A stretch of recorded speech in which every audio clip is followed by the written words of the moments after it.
Vamos falar agora aqui de uma situação de São Paulo, né, com o Álvaro Nocera, não de São Paulo, mas porque a coletiva aconteceu aqui. Numa entrevista nesta manhã, o futuro presidente do Banco Central, Gabriel Galípolo, fez questão de destacar a generosidade de Roberto Campos Neto nesse processo de transição da presidência do Banco Central. Álvaro Nocera acompanha e traz essa história pra gente agora. Conta aí, meu amigo.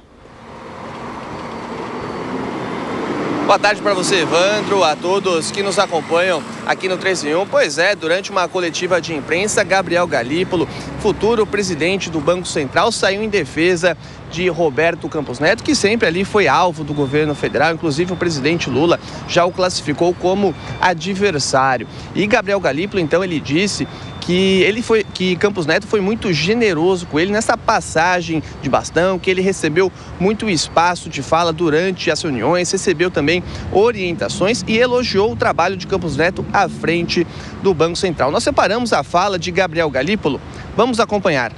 Sou a testemunha da generosidade que o Roberto teve ao longo de todo esse processo de transição. Às vezes o Roberto usa a palavra suave, às vezes eu uso generosidade, mas a verdade é que ela foi uma transição entre amigos mesmo, foi muito amistosa e o Roberto foi muito, muito generoso mesmo nesse processo de passagem de bastão ao longo do processo, de dar liberdade, de em todas as reuniões poder falar. É importante que o Gabriel tenha um peso diferente agora na fala, que o Gabriel tenha um peso diferente na votação, e foi assim ao longo dessas últimas reuniões. Então, só agradecer, Roberto. Tenho muito orgulho de você ter me dado essa oportunidade de estar passando por essa primeira transição da autonomia do BC com o BC, graças ao que você está fazendo, e eu sou testemunha de que o Roberto, em todas as reuniões, atuou com a preocupação em relação ao país. Gabriel Galípolo, ele assume a presidência do Banco Central a partir de janeiro do ano que vem, com a difícil missão, a difícil tarefa de reduzir os juros. Na última reunião do Copom, o Banco Central elevou a taxa básica de juros em 1 ponto percentual para 12,25% ao ano, com mais 2 sinalizações de alta, podendo fazer com que a Selic atinja ali 14,25% a partir de março. O que, de certa maneira, essa decisão blindou esse início de trabalho de Gabriel Galípolo. Evandro. O Álvaro Nocera, o Gabriel Galípolo falou também sobre esse possível movimento de especulação do dólar aqui no Brasil? Falou sim, Evandro. Muitos representantes do governo federal e até ministros falam que há um ataque especulativo do mercado financeiro, que não há razão plausível para a gente ter um dólar num patamar tão elevado e um juros também tão elevado como a gente tem hoje. Gabriel Galípolo, ao ser questionado sobre este assunto, disse que um ataque especulativo não explica bem o que está acontecendo atualmente no cenário brasileiro, que isso não seria algo correto. Nós também temos essa fala de Galípolo. Vamos ouvir o futuro presidente do Banco Central. Não é correto tentar tratar o mercado como um bloco monolítico, vamos dizer assim, né? Ou seja, como se fosse uma coisa só que está coordenada, andando num único sentido.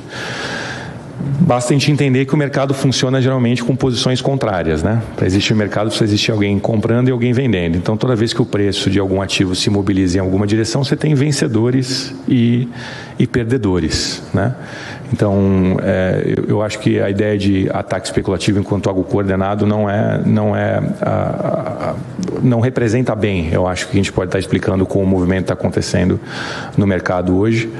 E digo isso, faço questão de sublinhar que é isso que eu repito, inclusive em todas as reuniões quando a gente é chamado, porque essa minha interpretação é bem compreendida e aceita nas minhas interlocuções, seja com o ministro Fernando Haddad, seja com a ministra Simone Tebet, seja com o vice-presidente Geraldo Alckmin e seja com o presidente da República. Ontem, o ministro da Fazenda, Fernando Haddad, disse que nós temos um câmbio flutuante, que o dólar vai se acomodar a partir do momento que a gente ter, então, a aprovação da Câmara dos Deputados sobre o pacote fiscal. Volto com você, Evandro.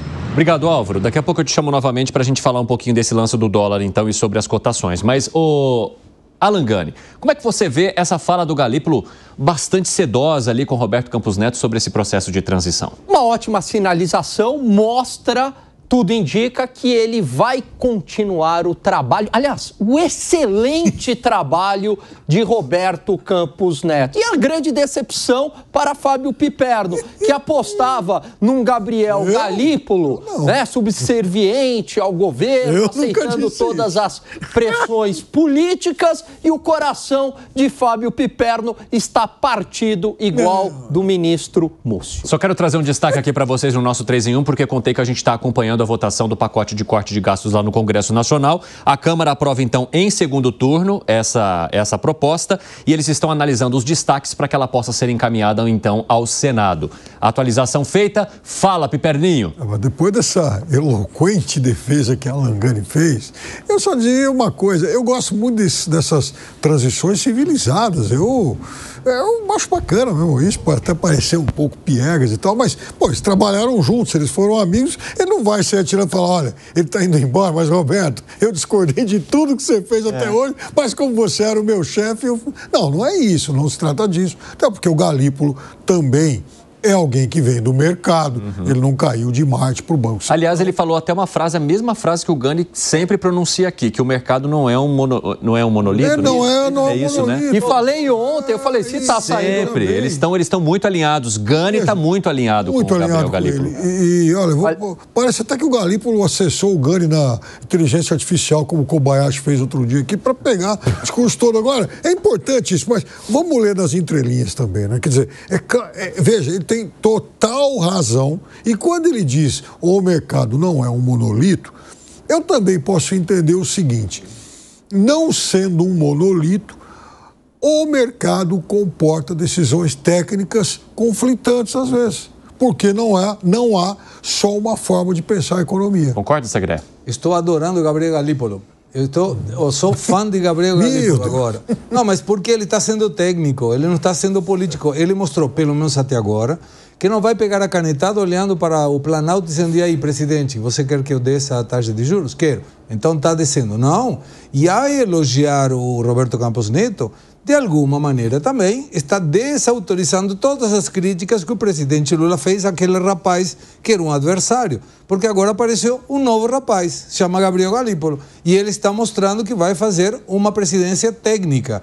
E isso é muito bom para o país, porque estamos isolados de qualquer intervenção política no Banco Central, que de por si e por lei é autônomo. Inclusive, eu quero aproveitar que a gente está falando aí do dólar e voltar a conversar aqui com o Álvaro Nocera, porque o Banco Central fez novos leilões para colocar dólar aí no mercado na tentativa de fazer a cotação baixar. Conta aí, Álvaro.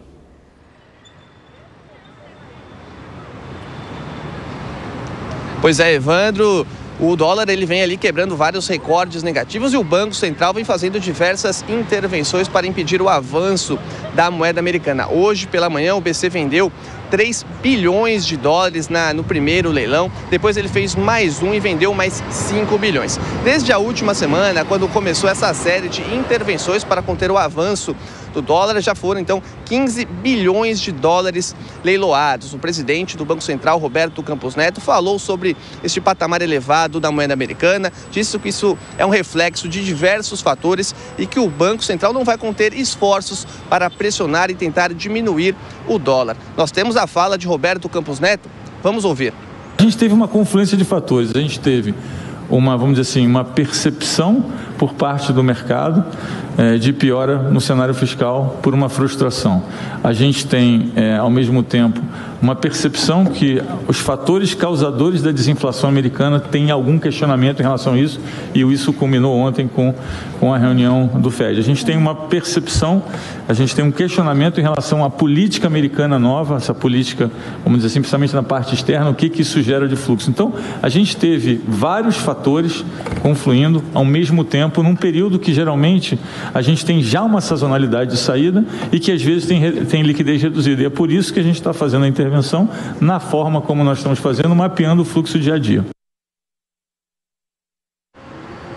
E os leilões de hoje parecem ter surgido efeito, porque hoje, bem no comecinho da manhã, a gente tinha um dólar ali na casa dos R$ 6,30. Após esses dois leilões, houve ali um recuo, né? E o dólar no início da tarde estava em R$ 6,12. Lembrando que ontem a gente teve a máxima histórica do dólar, né? Ele fechou a R$ 6,26. Nunca nós vimos na história do Brasil um dólar num patamar tão elevado.